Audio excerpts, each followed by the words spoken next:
Training camp is open, but it is not normal by any stretch of the imagination. There are so many rules and so many protocols as COVID-19 has impacted every aspect of this, but still the game is trying to go on. We are trying to bring it to you as safely as possible. Time to bring it in now to get more on the protocols that are in place. Logan Campbell. Logan, tell us a little bit about what is going on and how this team is trying to keep their players safe. Thanks, Julie. Well, yesterday I had the chance to talk to John Radke, who is our operations manager, and he has done an excellent job just making sure all coaches, players, and staff are safe here at Inova Sports Performance Center. So first I'll start off with these wristbands that we actually got today. So these are contact tracing wristbands that tracks how long you've been close to someone, who you've been close to. It actually flashes red and makes a really, really loud sound if you're within 6 feet of someone. So the purpose behind this is to make sure if someone does test positive for COVID, it's easier to isolate and get rid of the problem. Next, behind Santana and Julie, we have outdoor facilities that were created due to capacity restrictions on the inside of the building. So there's a cafeteria that has 30 tables and only 2 people are allowed per table. There's a locker room with mobile showers and a weight room. And as of right now, all coaches and players are getting tested every single day before they are entering the building.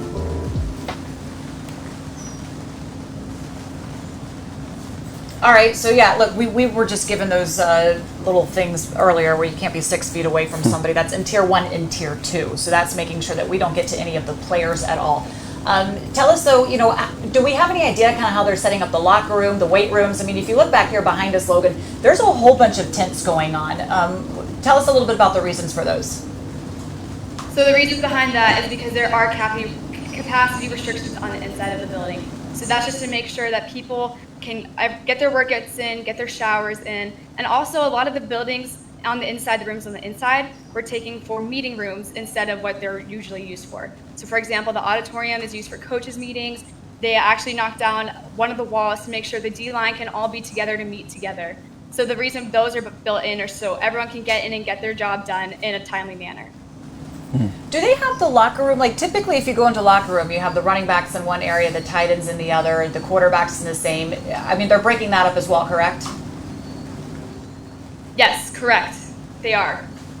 Yeah. Okay. I mean, it's smart. You can't just have everybody in one little area, and then if heaven forbid one gets COVID, then the rest of them all do. All right. Thank you very much. We appreciate it, Logan. Some good reports there on COVID. Again, these protocols, we'll see how they go into place, and hopefully not many players will be safe and test positive for this because we want to make sure the game goes on. No doubt. All right. Stay 6 feet away from all players whenever you see them, Logan. Tana, players have until Thursday that they can opt out, but then really I think if they're at risk themselves or the family member, they have until week 1 where they could, or have special housing that the team would have to put them up in. There's a lot of different, there's a big booklet for all of this. But you start looking, you're already seeing a lot of players and well known names that are kind of stepping away and saying, okay, you know what, I'm going to choose not to play the season. Would you consider that? Should you be playing now?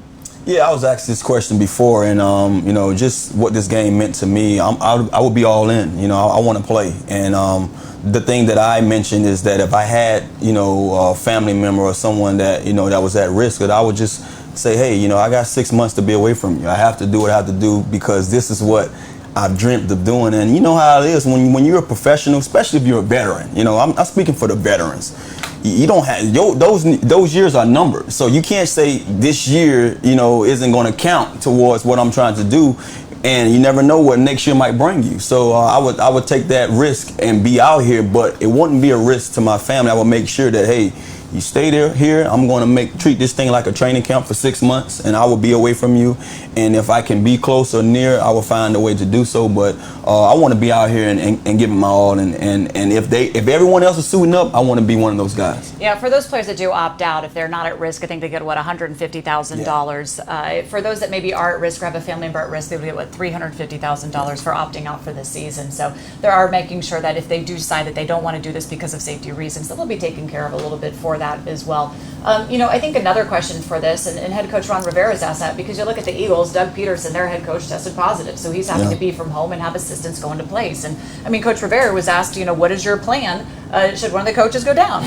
And one of the things they have to have is a plan. And I think he spoke well about it. He said he's already talked to the coaches and the next guy's up, just like how the players, are going about it. He have the coaches in place that if I shall have to step away, then you guys have to step in place and be that guy, be that leader of this team. So I think every coach around the league is probably have that same protocol that, hey, if I shouldn't have to be here, then I have to have my assistant receiver coach or my assistant DB coach or my assistant head coach be the guy to fill that void.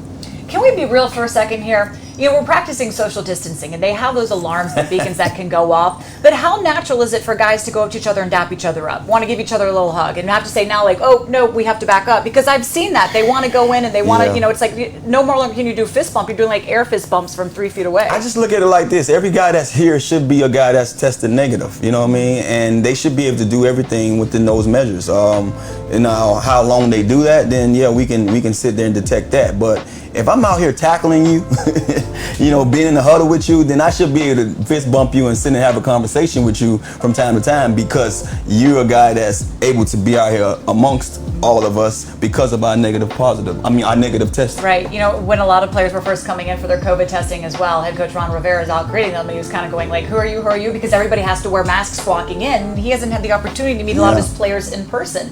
And when it does come to that, they took the rosters from 90 to 80, so that makes it a little bit easier. But typically, preseason is the time where you're evaluating a lot of those bubble guys. I mean, what does this really mean for the bubble guys with there being no preseason because of all of this? I mean, it's hard to really see guys now really have a fair shot of making this team when you don't have a preseason. I think that's one of the reasons why a lot of the guys are opting out. You see a lot of I think it was 45 counting as of last night. Not sure what this morning might bring us when it comes to the numbers, but a lot of those guys who know that they're not in the top 2 or 3 spots, they're going to say, well, hey, maybe I should opt out and get something out of this season. Yeah, I can put this season on pause and give myself a shot next year and still have to come away with a little conversation. So I think that's one of the reasons why you see a lot of these guys opting out, knowing that they might be a bubble guy and they might not have a fair shot at winning the job. It just doesn't really seem as fair of a chance. It's always kind of fun to watch, that opportunity and see like kind of the sleeper have the opportunity to come in and make a splash. Steven Sims Jr. was a guy that you really didn't know to keep an eye on last season. Although Adrian Peterson did tell me like, he's this kid out of Houston, and he comes in and he makes the splash. But there are players that maybe could get hit, and they're going to really have to go out of their way to try and show coaches during whatever we can when we get out there that I'm worth keeping around here. I think one of the bright spots about what we're going through right now is that you're going to have to pay close attention to every player because you're not sure of who's going to come up with a positive test. You never know. It might just a guy go to the grocery store and touch a basket, and I don't know what's causing guys to have positive tests, and I just hope everybody here can stay negative and they can have a season and go on with having this year. When you do have coaches test positive and some of these players, do you think that kind of look, if Doug Peterson is out, does that have an unfair advantages to the rest of the division? And even when you look at the league, depending on who does, heaven forbid too, you've seen some quarterbacks. Was it Sam Bradford? Yeah. I believe he went down as well. Yeah, I don't look at it as being unfair. Like I said before, you have coaches, you have people in place for that. I'm sure Doug is going to still address his team on Zooms or whatever it may be. And, how much does a head coach, do, for the team when it comes to just playing between those white lines? He can't go out there and play for those guys. So all he can do is give those guys what they need when they need it and make sure that if he can't do it, physically, have the next guy, give it to him the way he wanted it to be portrayed or given. And those guys got to go out there and play the game. There's also when it just comes to covering the team, typically you'd be in the locker room or when their players are walking off the field, you could grab them for interviews. You can't do that anymore. And, we were just explained how Tier 1 and 2 and Tier 3 is going to be different. And, Tier 2, they're allowing 10 media pool members to be able to come out any given day. So that might be rotating. And they have like little tables set up on the field, but there's only lanes that the Tier 2s can walk through and only lanes that the Tier 3s can walk through going through. And you can't, again, get within 6 feet for Tier 3 to Tier 2s and, 2s to Tier 1s. So there are just so many different rules going into place, but you're having to get all the players on Zoom. You can't go up. Do players probably prefer that?